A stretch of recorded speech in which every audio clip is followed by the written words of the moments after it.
A single mom thought she was doing a good deed, helping a homeless man. But only hours after she took him into her home to feed him, police say he went back to her house to rip her off. Police caught him, but before they could figure out who he was, he escaped. News 13's Lizzie Mitri is live at UNM Hospital where he pulled off that escape. Lizzie? Jessica, police believe he purposely hurt himself so they would bring him here. They did, and he used that chance to escape. Now police want your help. In Los Lunas on Highway 314 near the train station, Rebecca Martinez stopped last week when she saw this man. Came up and asked me for hot water. He was eating dried ramen noodles. Martinez says it was a Sunday and she'd just come from church. The sermon that day, the preacher was talking about helping those in need. She figured this was her chance to practice what he preached.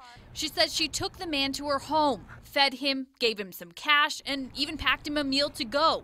2 hours later, he came back, asking to use the shower. So I let him borrow the shower. He was dirty, gave him a change of clothes. Martinez didn't know it, but at about 10 o'clock that night, he was at her home for a third time. I know that the little girl, somebody of them, he was there, but I didn't knock on the door. I was just waiting for them. Police say the man who called himself Israel was stealing from Martinez's van.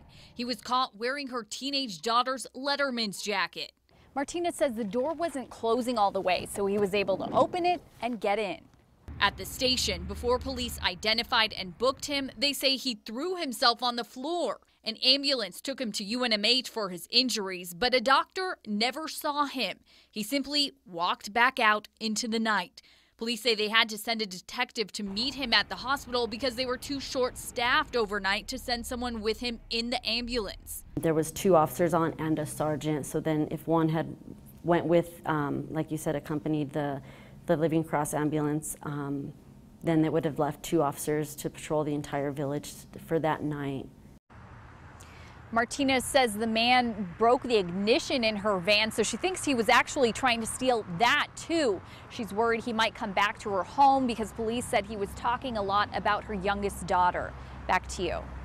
Okay, Lizzie, that mother says this won't stop her from trying to help the less fortunate. She just won't be bringing them home anymore.